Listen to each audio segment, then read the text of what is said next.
장기 집권이 가능해지면서 이젠 시 주석이 아니라 사실상 시 황제란 말도 나오고 있습니다. 헌법 서문에는 마오쩌둥 사상과 덩샤오핑 이론에 이어 시진핑 신시대 중국 특색 사회주의 사상이 새로 삽입됐습니다.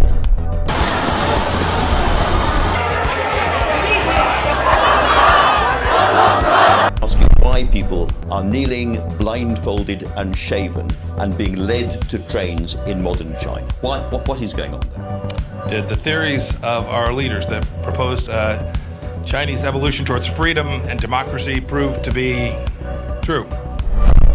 是具有里程碑意义的一年。我们将全面建成小康社会，实现第一个100年奋斗目标。2020年也是脱贫攻坚、决战决胜之年。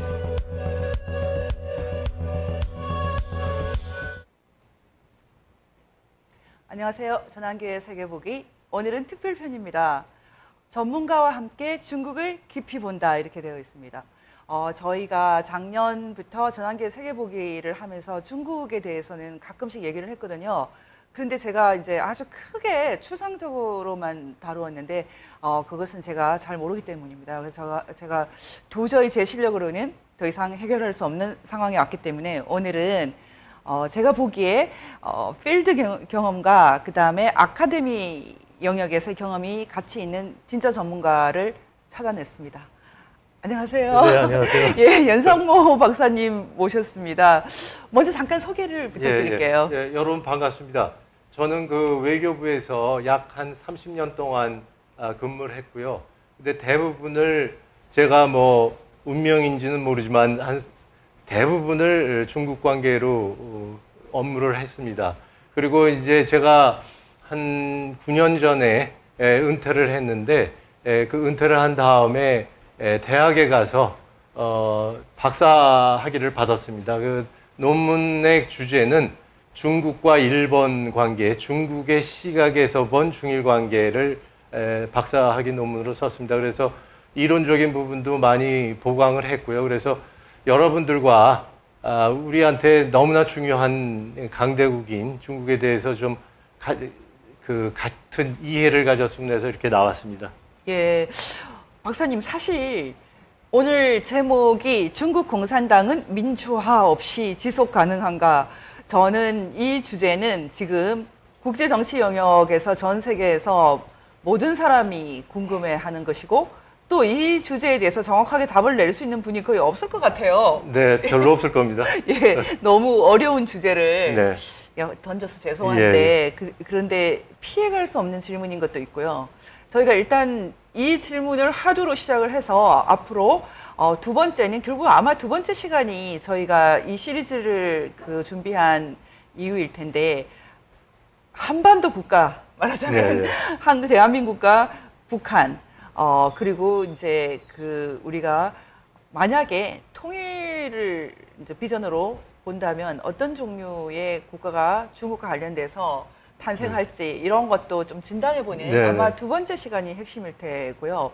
또 세 번째는 지금 경제나 이게 삶의 영역에서 중국이 여전히 굉장히 중요하기 네. 때문에 이 세 번에 걸쳐서 중국 문제를 다루어 보려고 합니다. 그런데 저희가 이 질문을 이렇게 빨리 한 번은 대답을 해야 된다고 생각했던 것은 지금 미국이 저희 나라를 향해서 이거를 이미 도전을 했어요. 한번 최근에 폼페이오 미국 국무부 장관이 지금 몇 차례의 연설을 통해서 중국을 압박을 했는데 지난주에는 아주 본격적으로 문제 제기를 했거든요.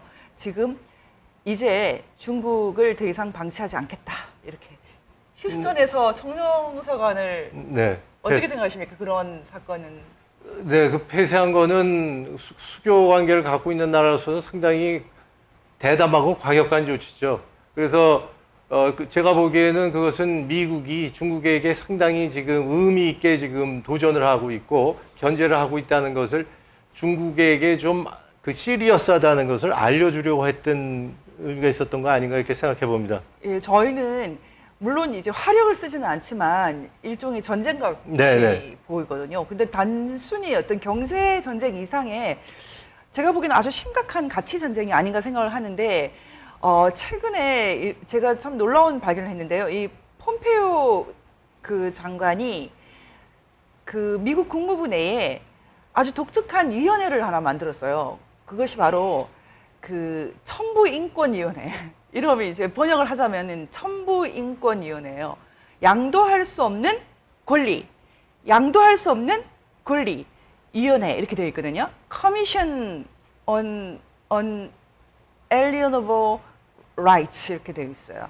이것은 무슨 뜻이냐면 미국 이제 그 독립 전쟁기에 확인을 했던 첨부인권 개념과 1948년 유엔 총회가 결정했던 유엔 세계 인권 선언에 천명되어 있던 양도 불가능한 인권 이것을 다시 천명하고 이 개념으로 중국에도 접근을 한다. 이게 최근에 폼페이오 미국 국무부 장관의 입장인데 이것은 다른 말로 하면은 중국에 대해서 중국이 어떤 그 이유 때문에 계속 양보하기를 원하고 그리고 좀 유보해달라 이렇게 계속 요청했던 세계에 대해서 그런 것을 더 이상 하지 않겠다. 이제는 중국도 전공법으로 각 개인의 인권을 존중을 하면서 국제사회에 제대로 들어와라 이런 요구 같이 보이거든요. 한마디로 가치 전쟁이 본격화됐는데 질문을 이제 구체적으로 해서 박사님 보시기에 중국 공산당이 이 미국의 민주화 요구에 대해서 응답을 할 수 있다고 보세요? 결론적으로 간단히 말하면 응답 안 할 겁니다. 못 합니다. 그게 제 결론입니다, 우선. 좀 절망적인데요. 네네. 이유는 어떻게 예. 설명이 되나요? 기본적으로 우리가 제가 순서를 미국이 중국을 현재 이제 견제하는 것부터 시작해 보겠습니다. 지금 대표님께서 말씀하신 대로 미국은 이제 중국에게 전쟁 선포는 아니지만 거기에 버금가는 이제 도전장을 내놨습니다. 그건 뭐냐면 미국은 이제 그 무기가 아닌 민주라는 이념을 갖고 이러한 명분을 갖고 중국과 대결하겠다. 어떻게 보면 전쟁을 하겠다고 선포한 거나 마찬가지라고 이렇게 생각합니다.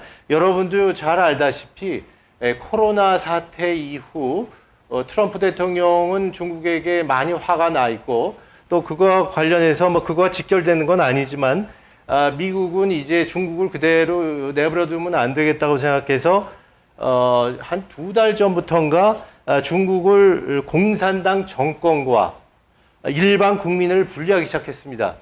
그러면서 미국 정부는 지금까지 시진핑을 호칭할 때 직위를 국가 주석이라는 표현을 썼었죠. 근데 최근에는 미국 정부가 폼페이오 국무장관을 포함해서 모두가 시진핑을 공산당 총서기, 영어로 말하면 Secretary General, 그러니까 어떤 국가 정부의 수반으로 시진핑을 인정하기보다는 단지 중국 공산당이라는 그 정당의 대표라고 이제 지칭을 하겠다는 그 의미는 뭐냐면은 이제는 중국을 도전을 하는데 중국 자체를 도전하는 것이 아니라 중국 공산당에 도전을 하고 그것은 뭐냐면 민주주의를 받아들이지 않는 미국의 가치인 미국의 보편적 그러니까 미국이자 세계의 보편적 가치인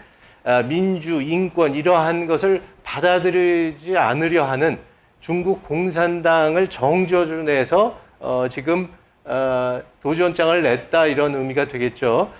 그러고 지금 그래서 이제 미국은 한마디로 해서 레짐 체인지를 하고 싶다는 겁니다. 그러니까 아예 공산당 체제를 바꿔서 민주 체제로 옛날에 그 2012년에 미국이 이락을 13년이죠. 미국이 이락을 침공해서 이락 정권을 뒤집은 것처럼 중국 공산당도 무너뜨려서 좀 과격하게 보면 무너뜨려서 레짐 체인지를 하겠다는 것이죠. 그 다음에 두 번째는 지금까지는 미국이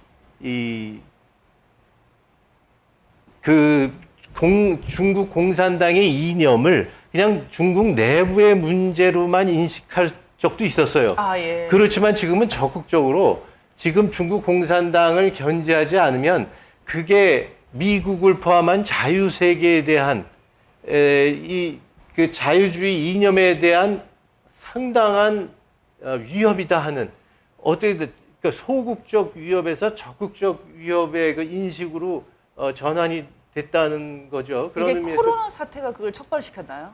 저는 그게 주 원인은 아니라고 보지만 1차 세계대전이 사라예보 사건이 도화선이 된 것처럼 코로나가 도화선이 되지 않았나 하는 생각을 가집니다. 그렇지만 저는 코로나 사태가 근본적인 원인이라고 생각하지는 않습니다. 그리고 이제 우리가 이제 서양 전문가들은 중국의 붕괴, 컬랩스라는 말을 많이 합니다. 근데 사실은 이것은 정확한 말은 아닌 것 같아요. 왜냐하면 중국이라는 그런 큰 덩치가 붕괴되기는 어렵겠죠.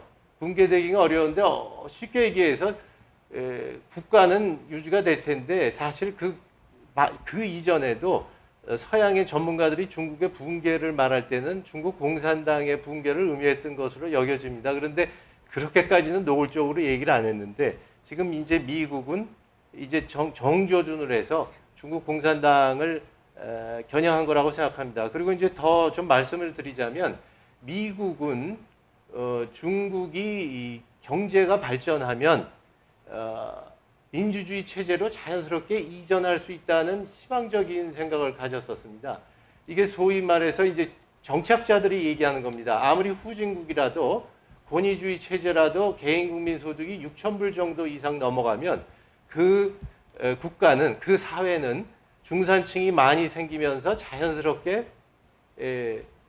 그 민주 체제로 전환할 거라는 이제 낙관적인 생각이 있었고 또 하나는 민주평화론이라고 민주주의 국가들끼리는 전쟁을 할 가능성이 굉장히 낮다 하는 이러한 것을 미국이 신봉하면서 미국이 중국을 경제적으로 도와주면 다시 말해서 국내적으로 민주체제로 전환할 것이고 민주체제로 전환한 중국은 미국과 전쟁을 할 가능성이 굉장히 낮아질 것이라는 이러한 낙관적인 생각을 가졌던 게 사실입니다. 그런데 이게 이제 깨져나가기 시작했다는 걸 의미하는 것이죠. 박사님은 그렇게 생각 안 하셨었어요?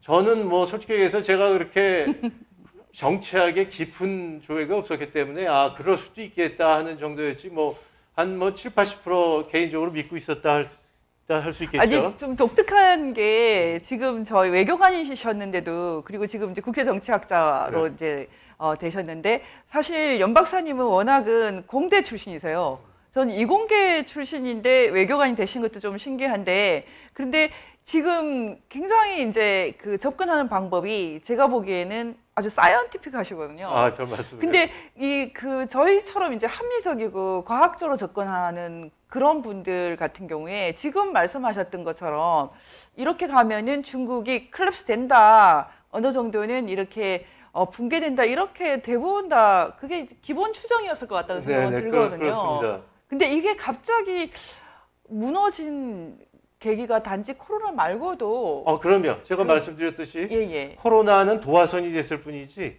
근본적인 이유는 아니었다는 거죠. 기본적으로 이제 아시겠지만 1978년 중국이 개혁 개방할 때부터 미국이 이제 중국을 품으면서 지금까지 약 40년인가요? 한 40년 정도를 경제적으로 여러 가지로 많이 도와준 거 아니겠습니까? 경제 발전할 수 있도록 그간 했었는데 이제 이걸 제가 굳이 이제 그 시기적으로 구분하자면 2008년에 미국의 금융 위기가 일어나지 않았습니까? 그때 미국이 그냥 보기에 이제 미국의 경제는 하락하고 따라서 미국은 하락한다는 게 상식처럼 그때 됐지 않았습니까?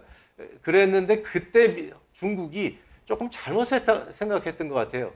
그래서 미국은 하락하고 그게 이제 그러니까 개혁 개방이 1978년이 됐으니까 2008년이니까 딱 30년 된 후였는데 중국이 좀 착각이었던 것 같은데 그 당시에 이제는 미국한테 도전을 해서 소위 말하는 도광양의 실력을 기를 때까지 실력을 감추는 강대국이 될 때까지 실력을 감추는 이거를 떠나서 정면으로 도전을 해도 이제 객관적으로 된 상황이 아닌가 하고서 도전을 하기 시작했고, 근데 그걸 보면서 미국은 이건 아닌데 하면서 이제 한 10년 고민을 하다가 이제 여기까지 온 것이라고 저는 근데 사실 생각합니다. 저는 좀 이게 이해가 안 되는 게 100년 정도, 100년도 안 됐지만은 100년 전쯤에 일본을 이런 네네. 식으로 한번 다뤄본 적이 있지 않습니까? 그것 때문에 뭐 진주만 공격이라든지 네네. 심지어 세계 제2차 대전, 이 아시아 쪽에서의 전쟁이 촉발되기도 했고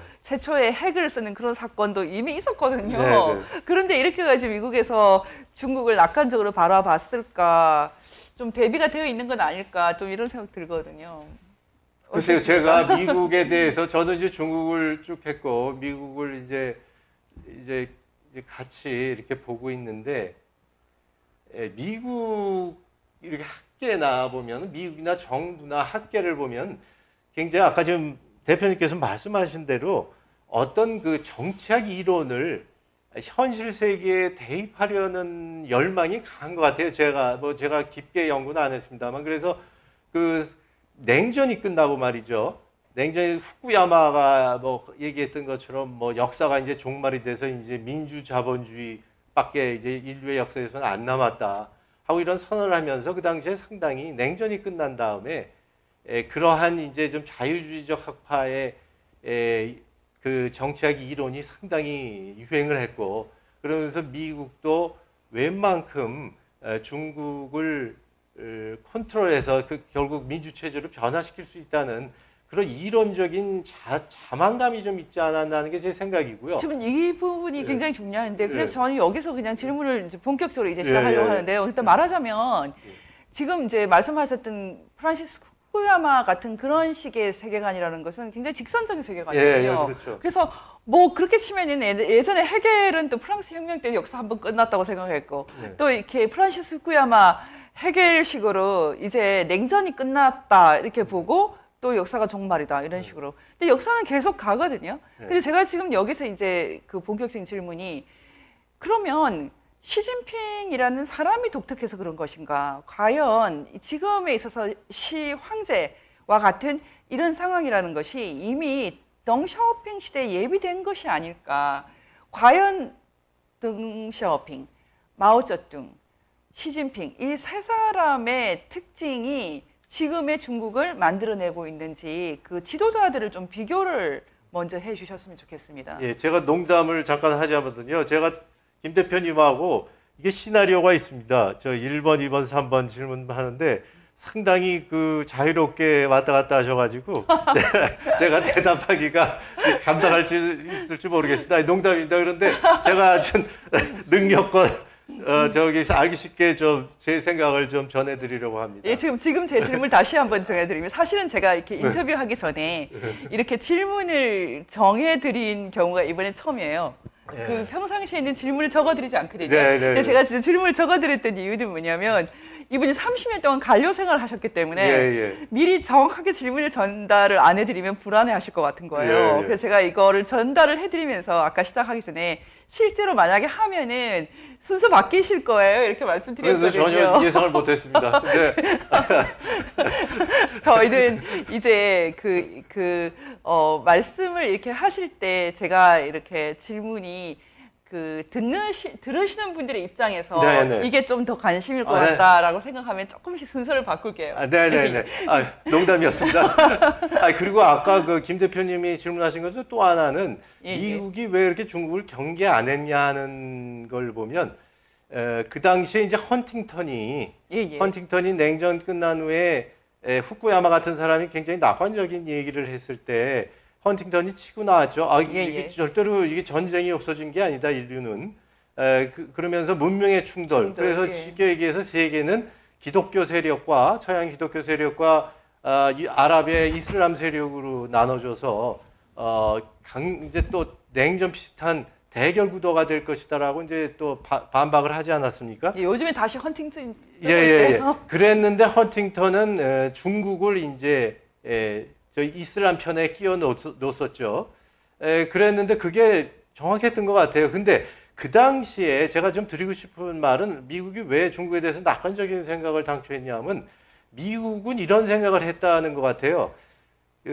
이제 미국은 아랍 세계랑 상대 이슬람 세계랑 대결을 해야 될 것 같은데 중국을 봤을 땐 중국 문화, 중국인을 봤을 때는 중국은 비교적 이슬람처럼 극단적인지는 않을 것 같다는 이런 생각을 했다는 걸로 제가 듣고 있어요. 그건 정말 중요한 생각인 것 네네. 같아요. 유교 같은 거 보면 굉장히 그 조화, 안정을 그 주장하는 그 종교라고 말한다면 그런 학문 아니겠습니까?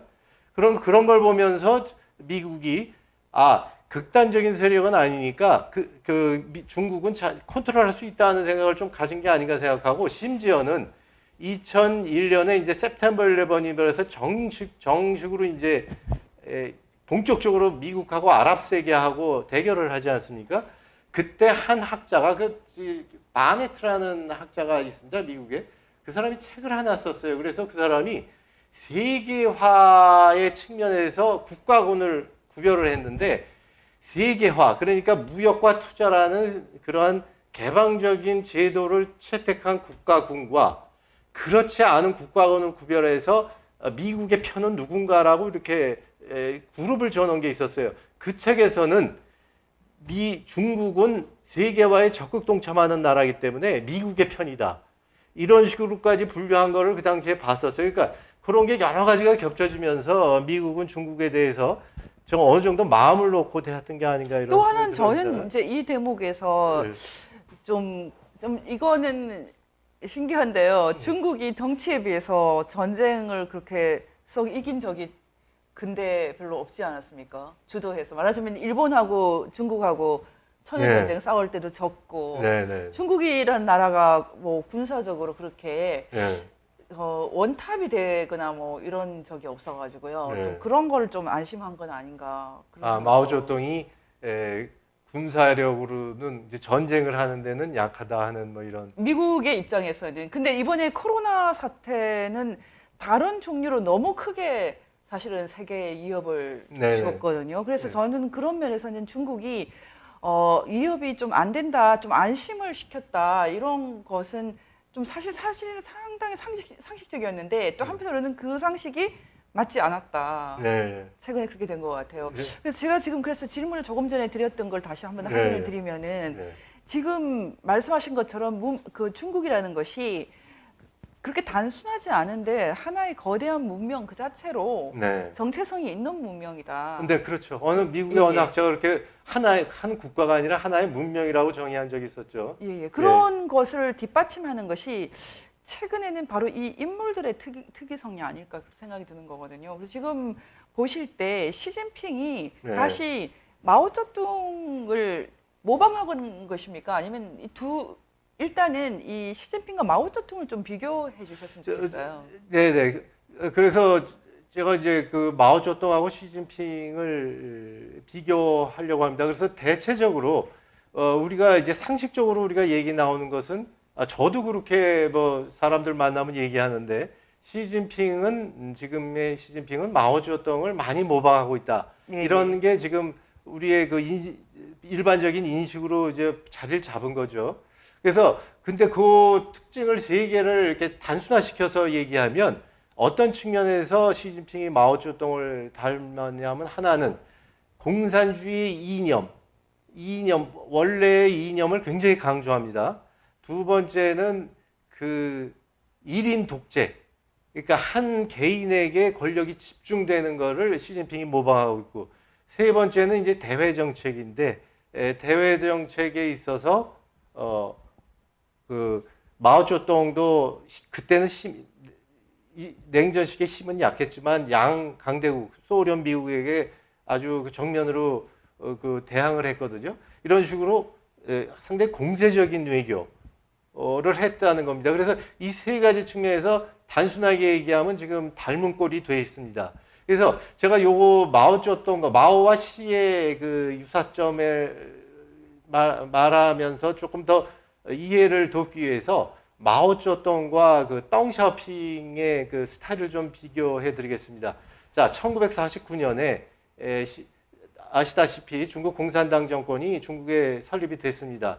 그래서 49년부터 마오쩌둥이 죽는 76년까지 마오쩌둥 시대라고 우리가 부를 수 있고요.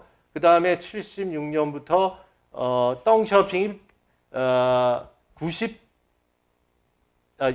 여기 나오는 화면에 있는 건 89년인데 이건 실제로 집권한 시기고 97년에 죽습니다. 예, 예, 예. 97년에 죽고 97년에 죽고 그 후계자인 짱쩌밍과 후진타오가 덩샤오핑의 그런 통치 방법을 그대로 답습했기 때문에 우리가 굳이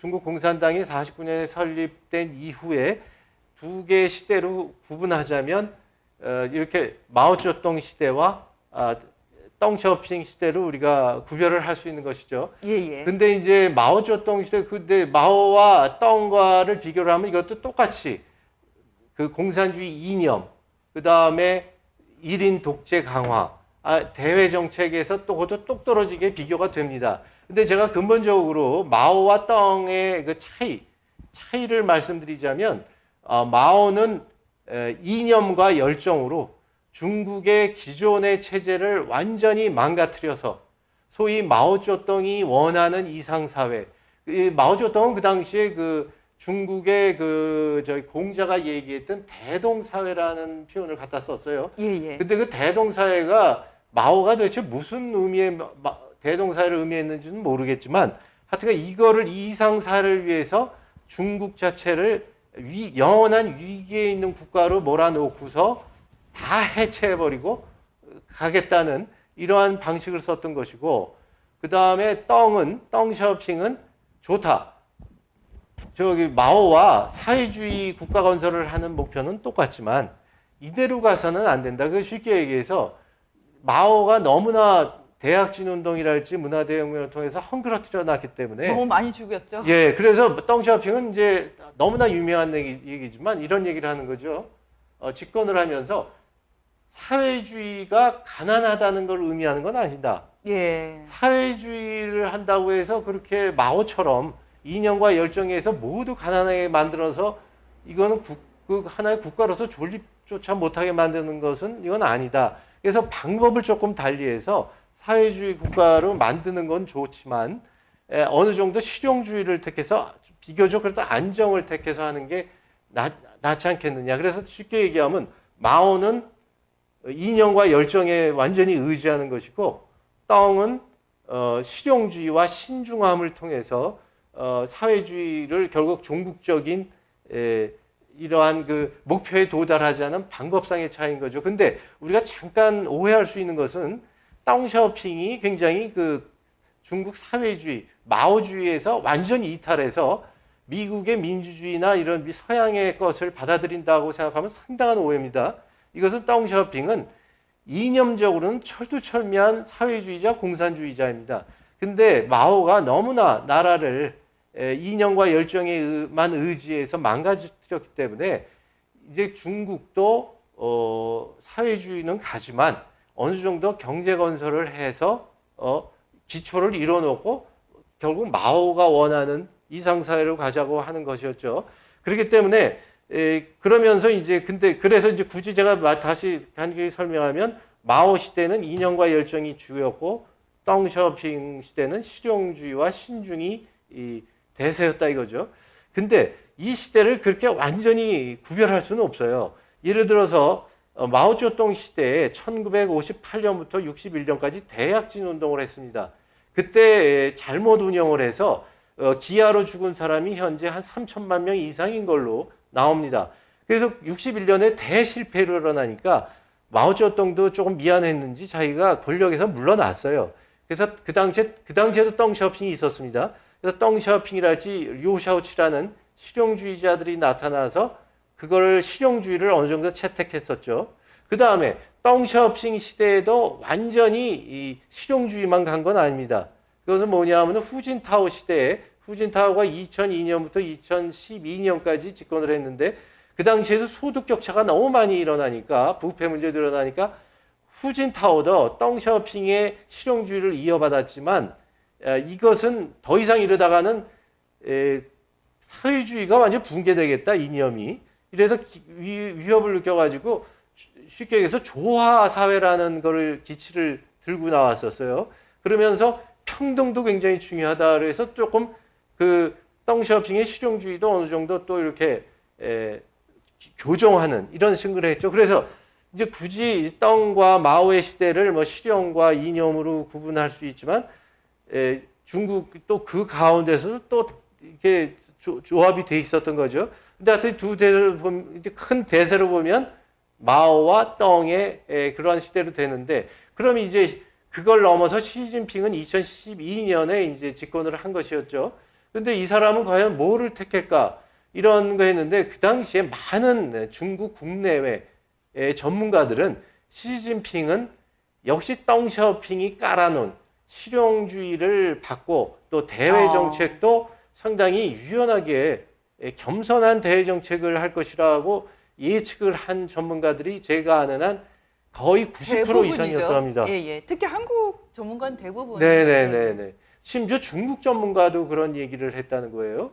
그랬는데 시진핑이가 2012년 11월인가 10월에 집권하면서 이제 거기 공산당 보고서에 뭐 중국의 꿈이니 뭐 중국몽이니 그 다음에 뭐 해양 대국으로 우린 해양 강국으로 갈 것이라니 하면서 처음에 이제 좀 긴가민가한 거를 보였었던 것이죠. 그래서 그랬는데 1, 2년 지나다 보니까 이제 완전히 좀 이제 덩에서 이탈해서 마오 쪽으로 많이 가는 현상을 보였던 것이죠. 그런데 이제 다시 김 대표님의 질문으로 다시 돌아가면 이것은 뭐 시진핑이가 어떤 역사적 추세로 인해서 이쪽으로 다시 마오 쪽으로 오는 거 아닌가. 그게 어떻게 보면 추세고 어떻게 보면 당연한 것으로 봐야 되는 거가 아닌가 하는 생각을 해봅니다. 예, 그러면은 이 상황에서 저희가 결국은 이제 박사님 말씀대로 한다면은 지금 시진핑 시대라는 것은 결국은 마오와 덩이 해결해주지 않은 어떤 것들을 해결해야 되는 숙제를 안고 여러 가지 시행착오를 하고 있다고도 볼 수 있지 않을까요? 어쨌든 그 마오나 덩이 둘 다 민주화, 그러니까 자유민주죠. 이때는 이 자유화, 인권, 민주화라는 숙제를 풀지 않고 넘어갔기 때문에 이 뜨거운 감자, 뜨거운 폭탄이 시진핑에게 떨어졌다고도 볼 수 있지 않습니까? 네, 그렇습니다. 그래서 시진핑을 요새 좀 이렇게 국내외적으로 상당히 그 어려움에 처하니까 해외에서 미국이나 뭐 한국에서 시진핑이가 상당한 잘못을 하고 있는 것으로 개인적으로 뭐 얘기도 많이 나오고 뭐 저도 어느 정도 그건 동조하는 건데 지금 김 대표님 말씀하신 대로 정반합으로 해결의 정반합으로 들어가는 것도 아닌가. 그 다음에 시진핑이가 다시 마오의 쉽게 얘기해서 이념과 열정으로 다시 돌아가는 것도 이해는 됩니다. 왜냐하면 덩샤오핑이 지금 1978년부터 지금까지 약 40년간 자본주의 요소를 많이 도입했습니다. 그런데 이제 이따 나중에도 제가 설명드리겠습니다만은 부정부패, 그 다음에 소득 격차, 그 다음에 중국 내부의 사회 질서의 또 혼란, 뭐 이런 것들이 문제가 분명히 생겼습니다. 그 다음에 이제 아시다시피 중국은 덩샤오핑은 기본적으로 이런 체제를 원했던 것이죠. 정치는 완전히 공산당 독재의 일당 독재의 권위주의 체제, 경제는 이제 서양의 자본주의를 많이 좀 들여오는 그런 이원적인 체제로 정치와 경제를 분리했던 것인데 덩샤오핑이 우리가 보통 위대한 실용주의자라고 얘기는 합니다만은 덩샤오핑은 하나가 문제가 뭐였냐면 지금 말씀하신 대로 과연 그럼 경제 개혁을 함에 있어서 사회주의 목표는 좋은데 과연 그럼 경제와 정치는 상당히 직결되어 있는 문제인데 과연 정치개혁은 어떻게 할 것인가라는 비전을 하나도 주고 가지 않았어요. 그 다음에 이제 그때 개혁개방을 한 11년 후에 천안문 사건이 89년에 일어나지 않았습니까?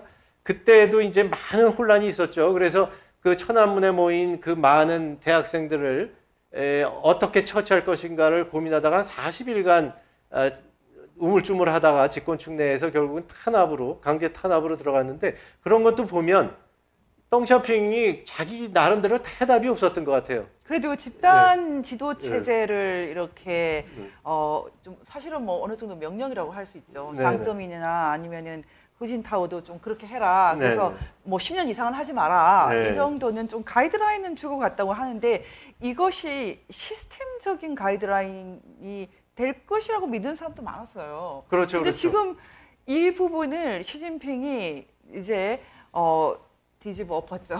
이제 나는 그렇게 못한다 이렇게 됐는데 이것이 불가피한 것인지 좀 그 생각을 더 해보게 되는데요. 그럼 박사님 생각으로는 도대체 시진핑이라는 사람은 이렇게 해서 중국을 어디로 끌고 가겠다는 것입니까? 저는 간단하게 얘기해서 하여튼 특별한 그 목표는 없는 것 같아요. 그러니까 분명한 목표는 있죠. 강대한 중국. 하여튼 과정은 어떻고 뭐 일당 독재가 어떻건 뭐건 간에 강대한 중국이라는 것이. 그러니까 쉽게 얘기해서 적어도 동아시아에서만큼은 과거의 그 중화 질서를 완전 회복하겠다는 것이 아닌지 모르겠습니다. 그래서 중화 질서 뭐 다 아시다시피 중국이 적어도 동아시아에선 가장 정점에 있고 다른 나라들은 다 하부에 있는 이러한 유계 질서가 있는 과거의 그러한 영광을 가진 중국을 만들겠다는 그런 강대국을 만들겠다는 것이고요. 구체적인 생각 그런 어떠한 과정을 거쳐서 그러면은 그 정치는 어떻게 그 민주주의 할 것인가, 그다음에 경제 체제도 과연 이걸 어떻게 할 것인가는 구체적인 것은 없고 일단 거기에만 맞춰져 있는 거 아닌가? 하여튼 저는 그런 생각을 해봅니다. 예전에 저희가 이제 시진핑 9호 비밀 문건이라는 게 이렇게 네. 공개된 거를 봤거든요. 네. 근데 그걸 보면은 시진핑이 지금 말씀하셨던 그 위대한 뭐 네. 굉장한 중국 네. 그런 거를 다시 회복을 하겠다고는 하는데 그 7가지 금기라는 것이 뭐 서구식 헌정, 네. 뭐 헌법에 의거한 민주주의, 자유민주주의 체제 안 돼. 네. 보편적 가치로서 인권 안 돼. 네. 서구식 언론의 자유, 뭐 여러 가지 시민의 자유 안 돼.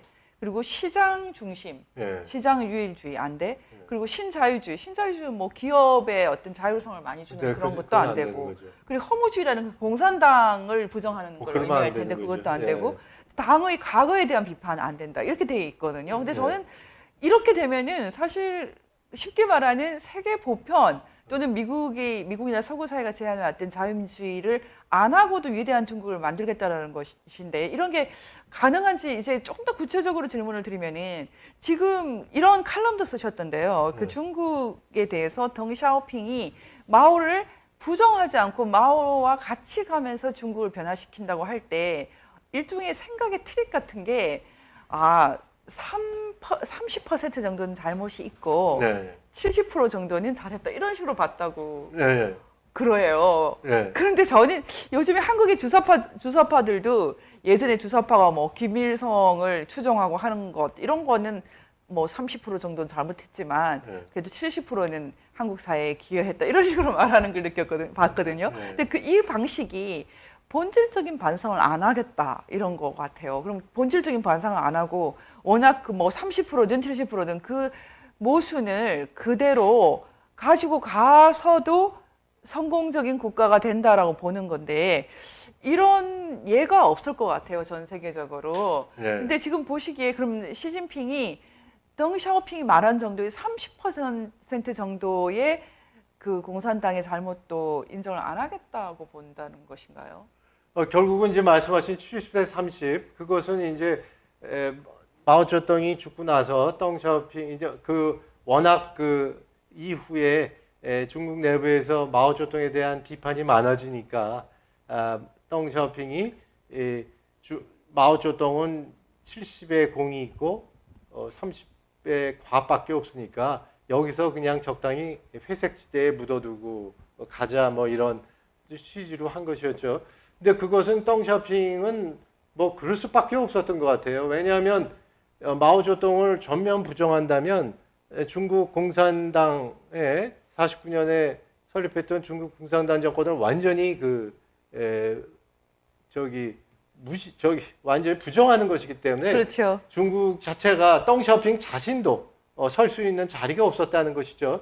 그렇게 해서 한 것이었으니까 지금 김 대표님 말씀하신 것처럼 이것은 근본적인 변화를 하겠다는 것은 아니었죠. 그래서 그러고 제가 이제 70대 30을 뭐 중국의 전략의 측면에서 봤을 때 중국인들은 그 중국으로 우리가 중국의 내정이나 저기 외교를 봤을 때 우리가 근본적인 그 기본을 하나 깔고서 중국을 이해해야 됩니다.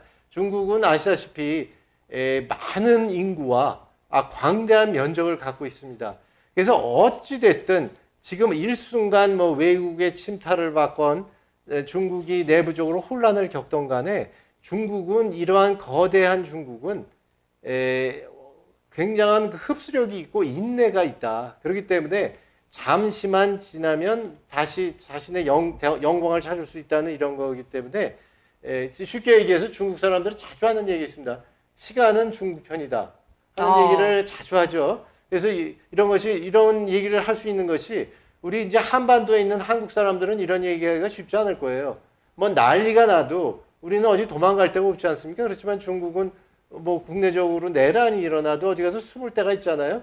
어딘가 산속에 들어가서. 그런데 중국은 어쨌든 이러한 광대한 면적과 많은 인구를 갖고 자신감이 있기 때문에 하여튼 7대 3이라는 이런 것을 어정쩡하게 놔두더라도 결국 7이 자신이 있다. 그걸 더 확대해서 다시 최종 승리를 할 수 있다는 이런 생각을 해보게 됩니다. 07과삼이라는 것은 일종의 중국식 자기 합리화 예, 방식인가요? 중국 예. 그런데 마오쩌둥 이전에도 이러한 7대 3의 생각을 중국 사람들이 가졌으리라고 저는 생각합니다. 근데 제가 찾아보지는 않았는데요. 특히 그 마오쩌둥이 7대 3 얘기를 많이 합니다.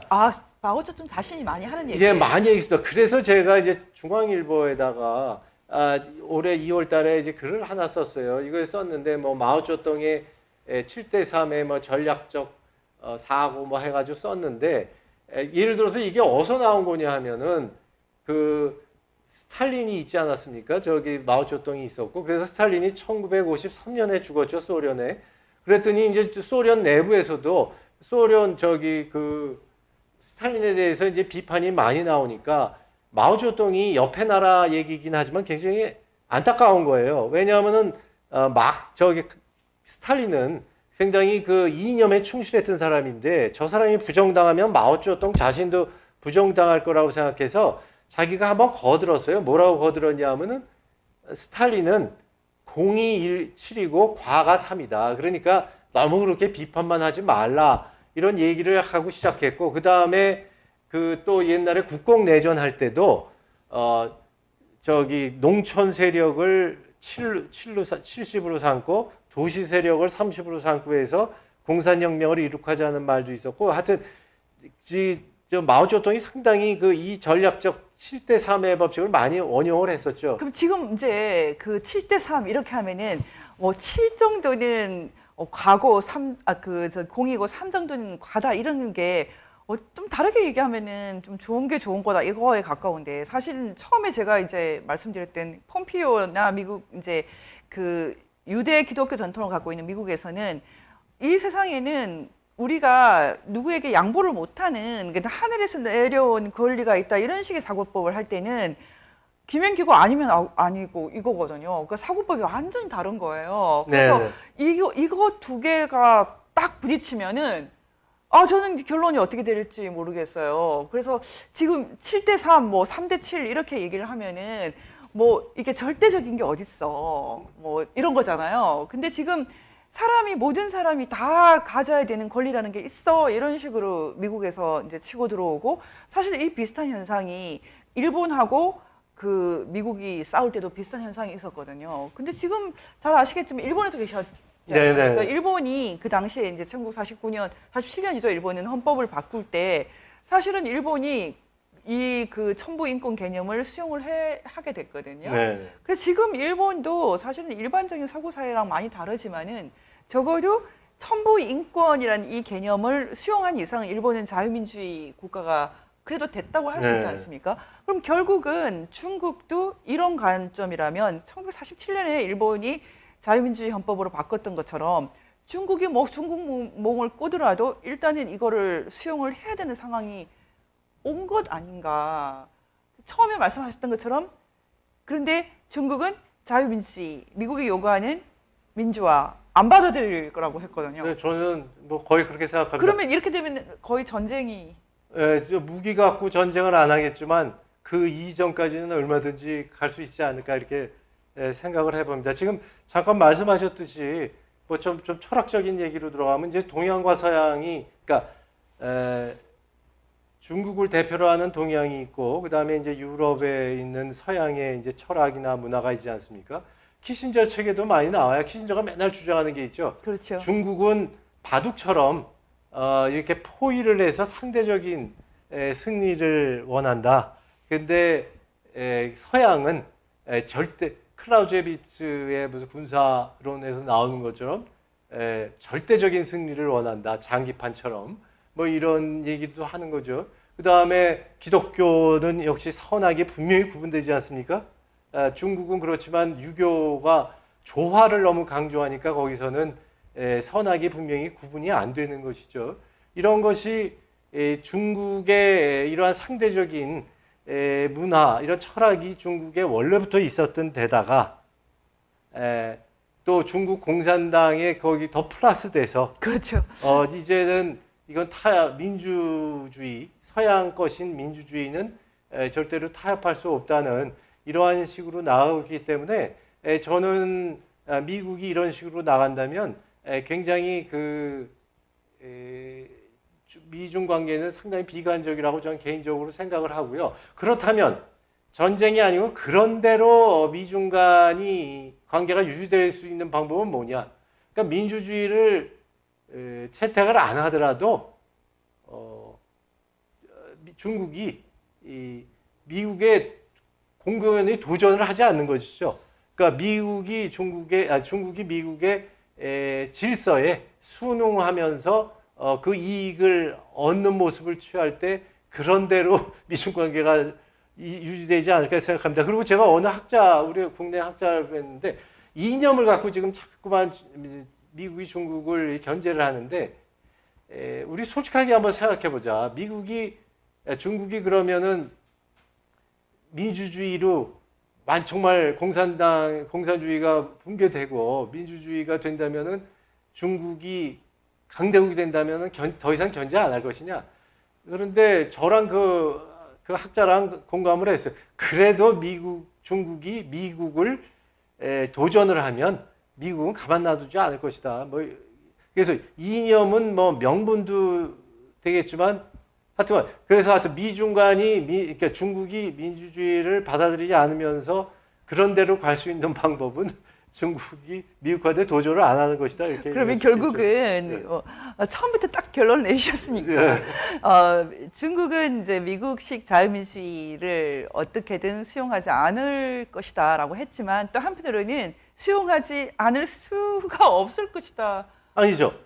그러니까 지금 저런 얘기가 있었어요. 1989년에 이제 천안문 사태가 생기면서 그렇죠. 미국 내에서 중국을 저걸 가만 놔두면 안 되겠다. 특히 이념 문제를 굉장히 미국의 자유주의적 학파들 사람들이 미국에 압력을 넣어야 된다고 이제 미국 정부한테 상당히 요구를 했었죠. 그래가지고 그 당시에 이제 아버지 부시 대통령이 있었죠. 그래가지고 이거 정말 진퇴양난에 빠졌었던 것이었죠.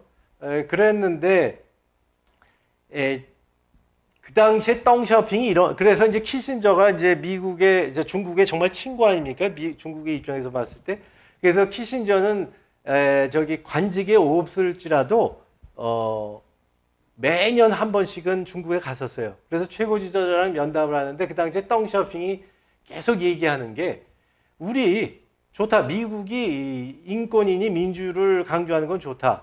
그렇지만 미국이나 중국이나 우리 국가 이익만을 보고 하기로 하자. 현실적인. 그 다음에 미국이 민주주의를 그렇게 강조하는데 우리는 미국이 국내적으로 중국의 민주에 대해서 시비 거는 것은 우리는 개의치 않겠다. 그렇지만 우리가 그냥 민주를 안 받아들이는 것만은 그냥 봐달라. 이런 타협이 있을 수 있는 거 아닌가 하는 거를 덩샤오핑이 비공개적으로 계속 얘기했었어요, 키신저한테. 그러면 결국은 이제 예. 저 사실 이게 너무 이제 본론인데 예. 지금 그 이 폼페이오라든지 트럼프적인 이제 그 대중국간이라는 것은 키신저로 대변되는 그 네. 세력 균형, 예. 그 세력 균형이라는 관점에서 국제 질서를 봤던 키신저 방식이기도 하지만 또 하나는 그 당시만 해도 아직도 그 러시아, 소련에 대해서 소련을 이제 적성국으로 봤던 그 입장에서는 중국의 이용 가치가 있기 때문이라는 상당히 실용적인 네. 그런 선택일 수도 있는데 지금 2020년에 와서는 확실히 그때와 비교해서는 그 소련의 그 위치가 달라졌거든요. 그렇죠. 그 예전만큼은 현실적으로 그 정도로 이협이 안 된다고 보는 네네. 상황에서 결국은 미국 입장에서도 중국을 더 이상 저렇게 그 봐줄 수는 없다가 이제 결론이 아닐까 생각을 하거든요. 네, 결론이죠. 예, 예. 그러니까 한마디로 중국이 미국에 대해서 미국 질서, 미국이 만들어 놓은 국제 질서에 대해서 공공연히 도전을 하지 않고 그 다음에 미국이 만들어 놓은 질서 내에서 실제적인 경제 이익을 다 빼나가는 거, 이것은 이제 더 이상 보지 못하겠다는 의미가 되는 것이겠죠. 무기가 없이 끝까지 싸운다. 예. 이런 게 가능할지 저는 이제 결국은 이제 제 그 이런 부분은 다른 이제 칼럼에서 글을 쓰셨던데 예. 결국은 인테그리티 문제, 그러니까 예. 정직성 문제, 예. 거짓말을 어떻게 보는가라는 예. 건데요. 저는 이 부분이 이제 중국한테는 도전이 됐을 것 같아요. 그 뭐 3 정도는 과가 있다, 뭐 이런 예. 식으로 넘어가는 그게 아니라 그 3을 완전히 고쳐라라고 얘기할 때 그 예. 3에 속하는 것 중에 하나가 거짓말하는 거라고 저는 생각하거든요. 그렇죠. 계속 거짓말하는 거. 지금 사실 카피라이트를 훔쳐간다든지 예. 이런 것도 사실은 다 공산당이 내재하고 있는 그 내적인 모순 그리고 속이는 것 이런 거 다 포함될 것 같아요. 그러면 예. 이런 문제를 해결을 해야 되지 않을까? 시진핑 입장에서는 이거를 양해해달라고 할 수 없는 상황이 아닐까? 네네, 그렇습니다. 그래서 이제 제가 저 두 가지로 이렇게 구분해서 생각하면 미국이 이제 중국과 지금 신냉전을 하고 있다는데 하나는 이제 이념적인 측면이 있겠고요. 하나는 이제 서로 간의 실질적 이익의 다툼이 있다고 생각합니다.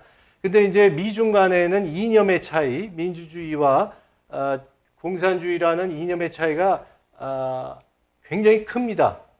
굉장히 큰데 그건 정말 무시할 수 없는 차이인데 이것이 미국과 중국을 파국으로 몰고 가는 직접적 원인은 아닐 거라고 저는 이제 본다는 말씀을 드리고 싶은 것이죠. 그래서 예. 그래서 지금의 이제 본질적인 지금의 미중 간의 갈등은 중국이 미국에 대해서 공공연히 미국이 구축해 놓은 질서에 대해서 공공연히 도전을 하고 있고 그 다음에 이대로 몇 년간 더 흘러가다가는 미국이 중국한테 완전히 국력이 기울어져서 미국이 1위 국가가 될 수 있다는 이러한 이제 두려움에서 나온 것이죠. 그래서 지금 방금 말씀하신 대로 이제 보면 지금 그 5월 달에 벌써 3개월이 지났네요. 미국 정부의 그 대중국 그 전략 보고서가 하나 한 10페이지 정도짜리가 나왔는데 거기 아주 핵심 내용이 들어 있습니다. 거기 보면 지금 거짓말이라는 얘기를 하셨는데 중국이 그 분명히 잘 지적하셨어요. 중국이 거짓말, 그러니까 도둑질을 해서 가지고 가는 것은 이제 더 이상 못 찾겠다는 게 분명히 여기 나와요. 그러니까요. 이제 거기 무슨 얘기가 나오냐면 조금 제가 이렇게 좀 과장을 하면 중국이 그간 뭐 미중 간의 뭐 협력을 위해서 뭐 잘하겠다고 미사 여구를 많이 뭐 우호 관계가 또 그렇죠. 했는데 이제 다시는 이제 그 미사 여구에 현혹되지 않겠다는 얘기예요.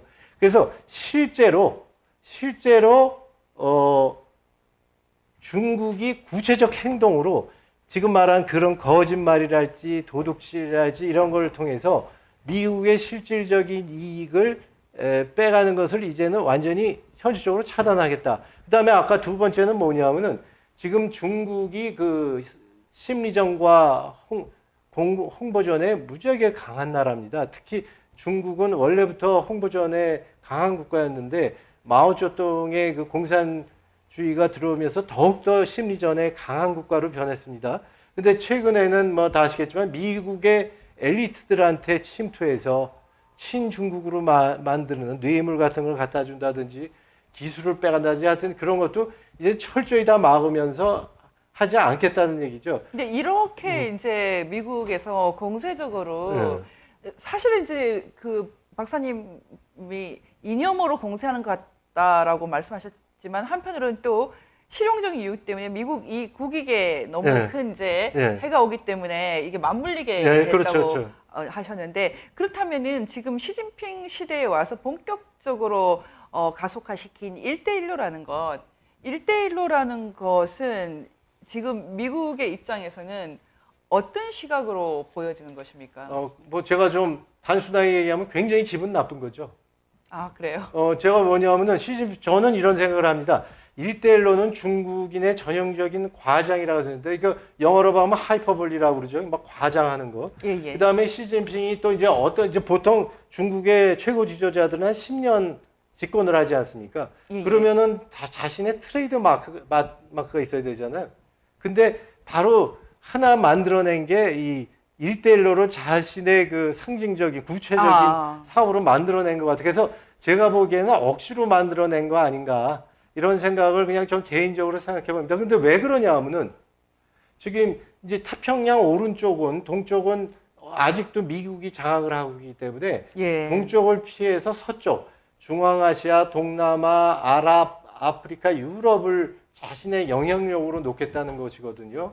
지금 그래서 지금까지 그 나라들의 지금 67개국이 이 사업에 참여하고 있는데요.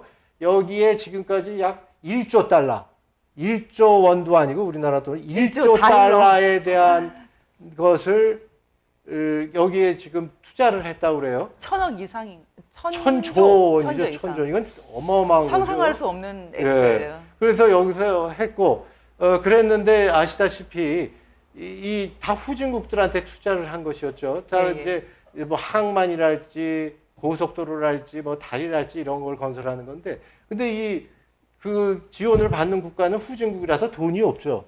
근데 사업의 수익성이 없어요. 이래서 고속도로를 하나 만들었는데 이게 차가 안 다녀요. 그런 걸 톨게이트비를 해서 저기 회수를 해야 되는데 안 되지 않습니까? 그러면 그 지원받은 국가가 돈을 저기 이제 갚아야 되는데 갚을 방법이 없는데, 그러면은 중국은 그 물건을 차압을 하는 거예요. 압수를. 그래서 그거 보면서 미국은 약탈적 제국주의라고 표현을 했죠.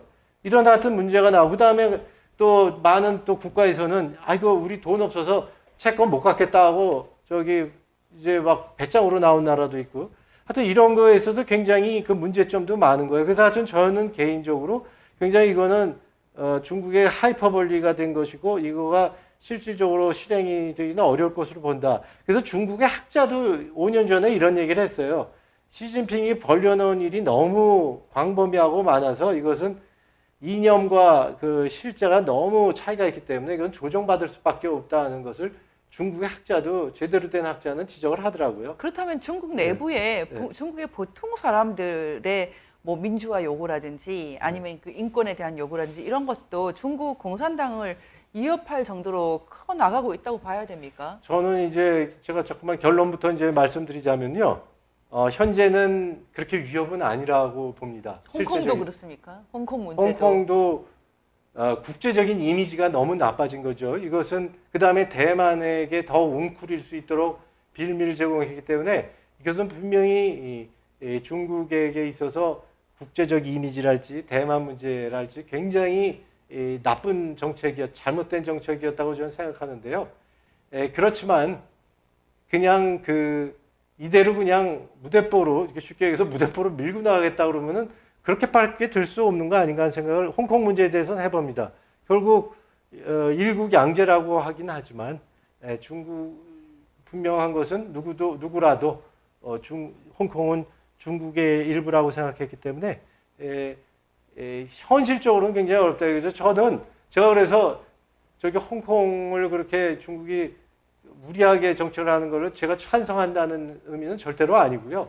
그러니까 현실적으로 봤을 때 그렇게밖에 갈 수 없는 거 아닌가 하는 생각을 그냥 한번 해보게 됩니다.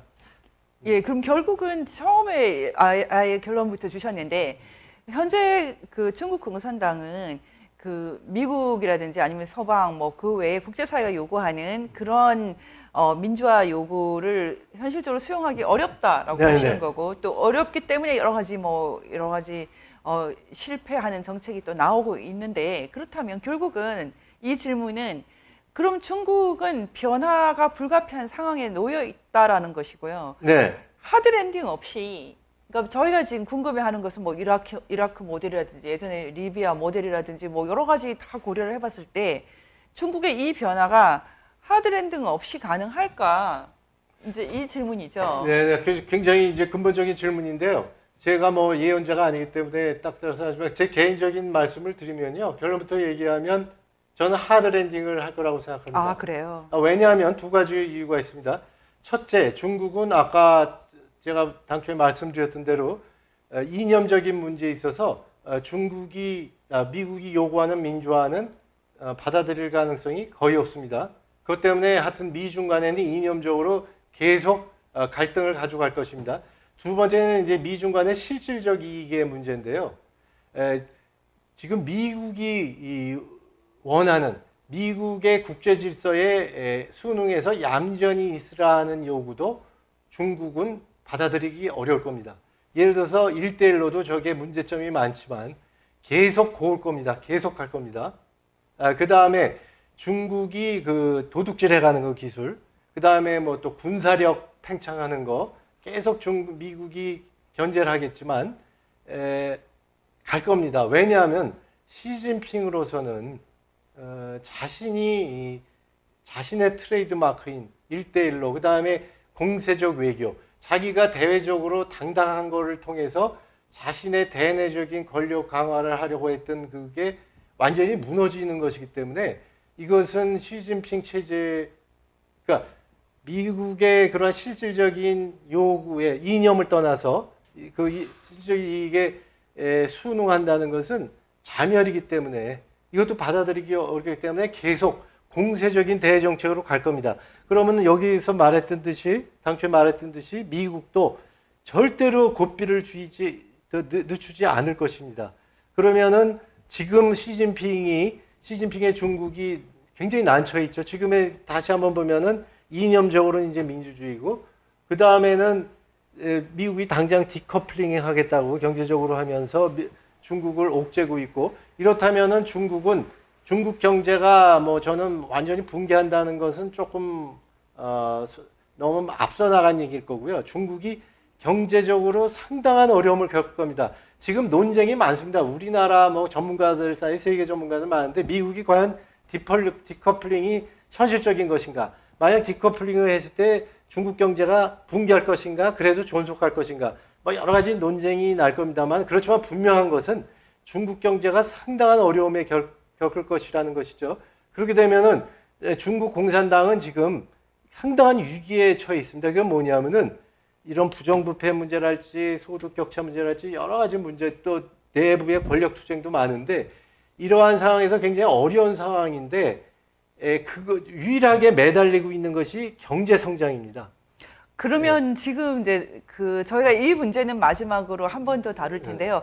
오늘 이제 벌써 1시간 지났기 때문에 제가 조금 결론에 가까운 질문 드리면은 그럼 시진핑이 그 후진타오라든지 장쩌민이 그 덩샤오핑의 요구대로 집단 지도 체제를 유지하면서 어느 정도 자신의 권력력을 제어하면서 어느 정도는 합리적으로 중국을 유지하려고 했던 그런 방식으로 회귀할 가능성이 있을까요?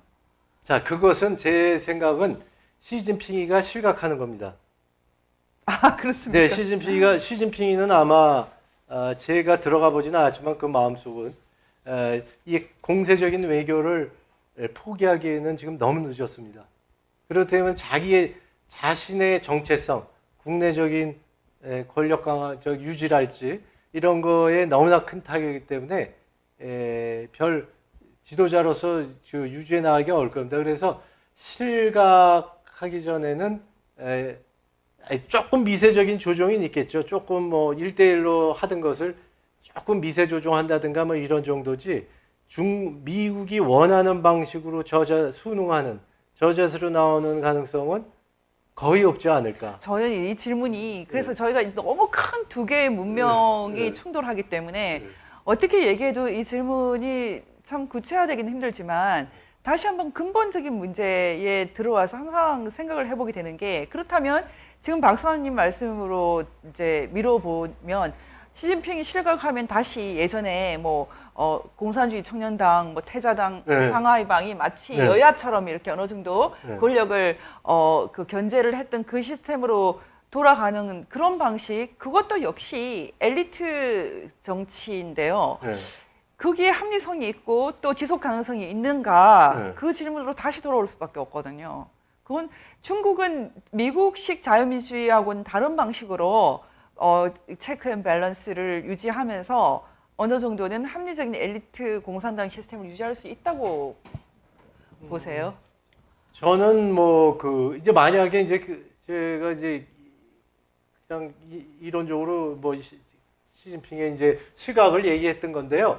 제가 그러면 시각을 해서 이제 지금 중국에는 3대 계파가 있다고 뭐 다 알려졌죠. 태자당, 상해방, 무슨 공청단 이렇게 있는데 지금 이제 시진핑은 태자당의 일원인데 그러면 시각을 하면은 지금 김 대표님 말씀은 그렇게 되면 이제 다시 집단 지도 체제로 들어가는 그렇죠. 거 아닌가 이러는데 저는 반드시 그럴 필요는 없다고 생각합니다. 그래서 예를 들어서 지금 태자당이었는데 예를 들어서 공천당이랄지 상해방의 지도자가 나타나서 권리를 잡는다면 집단 지도 체제가 아니더라도 어느 정도 권력 집중해서 그러니까 대외적인 외교 정책을 조금 온건하게 가져가면 되는 것이겠죠. 결국은 이제 네. 덩샤오핑이 그 천안문을 겪으면서도 그 덩샤오핑 시대를 연장을 했었어요. 네. 그런데 그 시진핑 시대에 와서 그것이 덩샤오핑적인 질서가 사실은 아주 그 취약했다라는 것을 어느 정도는 보여주게 됐는데 네, 지금 그렇습니다. 그것이 다시 회귀 뭐 그 시스템으로 덩샤오핑적인 질서로 회귀될 수도 있고 아니면 그 랜딩 방식으로 미국의 요구를 상당히 받아들이는 방식으로 그러려면 이제 제 생각은 시진핑이가 시각하고 다른 온건한 대정책을 주장하는 파가 들어서야 된다는 얘기죠. 예, 그러면은 결국은 어떻게도 결국은 중국은 상당히 다른 중국으로 다른 근대 체제로 현대 체제로 이행할 수밖에 없다라는 것은 부인하지 않으시겠네요. 결국은 중국은 변화될 수밖에 없다. 저는 아까부터 시종일관 말씀드리지만 서양이 중국 공산당이 정권을 계속 가지고 있는 한 서양의 민주는 도입이 될 수 없다는 게 제 생각이고요. 그렇다면은 그거는 지금 말씀하신 대로 체제가 이전이 되는 건 아니죠. 근데 이제 다만 체제로 이전되려면 공산당이 붕괴되는 것이죠. 그런데 그거는 현재로서는 좀 쉽지 않은 것 같습니다. 시간이 걸린다는 네, 시간이 걸린 변화가 온다 하더라도 네, 시간이 그거는 이제 서양이 원하는 식의 어떤 정치 체제를 하는 것은 일단 순서가 있다는 게 제 그냥 가정인 것이죠. 그러니까 우선 공산당이 정권에서 붕괴가 되고 그 다음에 중국이 어느 정도 공산당이 아닌 이러한 그 다음에 손문도 그 당시에 1900년대 초에 중국을 개혁하자고 했지만 반드시 완전히 서양의 것을 받아들이려고 했던 건 아니었죠. 뭐 삼민주의니 뭐니 해서. 그래서 그렇지만 하여튼 지금 공산당 같이 이렇게 정치체제가 완전 권위주의 체제가 아닌 것으로 이행이 될 수 있겠죠. 그래서 다시 말씀드리면 그렇게 체제가 이행이 되려면 장시간에 걸려야 된다고 생각하고 공산당이 일단 없어져야 되고 그 다음에 또 다른 체제가 나오면서 천천히 체제가 변화하지 않을까 이런 생각을 해봅니다. 지금까지 이제 박사님하고 얘기를 나누면서 지금 우리가 이 가치 이념이라는 측면에서 중국과 미국 간의 그 갈등을 보고 있고요. 또 그 그 갈등이 굉장히 구체화됐고 네네. 예전에는 뭐가 문제가 있어 정도였는데 이렇게까지 이제 국가 이익과 충돌하면서까지 구체화된 적은 없었죠. 네네. 그래서 너무나 구체적인 문제를 보고 있는데 이 문제가 남의 문제가 아니라 지금 이 한반도를 향한 선택의 문제가 되어버렸어요. 그래서 저희가 지금 이제 뭐 일도 양단 하면서 이렇게 답을 딱 내는 것은 별로 의미가 없고요. 적어도 이렇게 미국과 중국 간의 심각한 그 체제 갈등 한가운데 있는 이 한반도 우리는 어떤 식으로 대응을 해 나갔어야 했고 또 지금 나가야 하는가 이런 문제를 저희가 다음 주에 한 번 더 구체적으로 한번 짚어보는 시간을 가지겠습니다. 네. 어떻습니까? 네, 좋습니다. 예, 지금 사실 제가 처음 시작할 때는 말씀드렸지만 오늘 그 주제로 제기했던 중국 공산당은 민주화 없이 지속 가능한가? 이 답을 다 궁금해하죠. 그렇지만 정확하게 아는 사람은 전혀 없겠죠. 전혀 없을 많이 거예요. 알겠죠. 예, 네. 코로나 사태 자체도 네. 정말 참 의외였어요. 네. 그렇지만 어쨌든 우리가 지금 이 세계가 이제는 공산당이라는 한 시스템이 권력과 돈을 장악하는 것이 문제가 된다는 걸 알게 됐고 이제는 15억에 가까운 중국 인구 개개인이 소리를 치고 권리를 향해서 나아가고 있는 이 현실을 저희가 의미 있게 또 바라봐야 되고 또 북한에 살고 있는 분들 또 남한 대한민국에 살고 있는 사람들이 각각이 이 거대한 충돌 속에서 개인의 인권을 권리를 어떻게 또 찾아 나갈 것인가 이런 숙제 네. 속에 있다라는 이 심각한 질문을 오늘 서론으로 던지는 것으로 하고 정리하겠습니다. 어떻습니까? 네, 좋습니다. 예, 힘드셨죠? 지금 저희 연 박사님이 방송을 이제 본격적으로 처음 해보시는 것 네, 같아요. 네. 저는 이렇게 워낙에 미남이시고 또 공부가 워낙 깊고 그 현실 경험이 많으시기 때문에 계속 중국 공부를 그 같이 좀 시켜달라고 제가 부탁을 드렸거든요. 그래서 제가 한 3번 정도는 인터뷰를 하고 그 다음에 그 상황이 되면은 강의로 짤막짤막한 강의로 구체적인 문제를 갖고 여러분을 찾아뵙겠습니다. 그럼 오늘 전환기의 세계보기 특별편은 여기서 마무리하겠습니다. 감사합니다.